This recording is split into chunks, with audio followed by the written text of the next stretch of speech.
హనుమ సింధూరం ఎందుకు ధరిస్తాడు?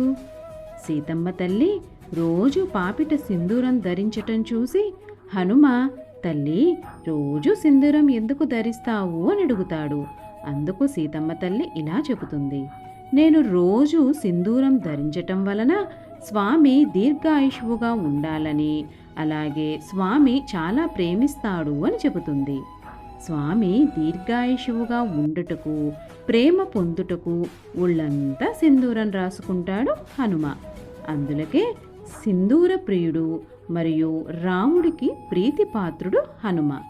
నమ్మిన బంటు అవుతాడు. రాముడు ఎక్కడ ఉంటే అక్కడ హనుమ, హనుమ ఉంటే రాముడు ఉంటారు. హనుమంతుడు శక్తికి, అసమానమైన భక్తికి, నిస్వార్థ సేవకు ప్రతీక. అతను శ్రీరాముడికి గొప్ప భక్తుడు.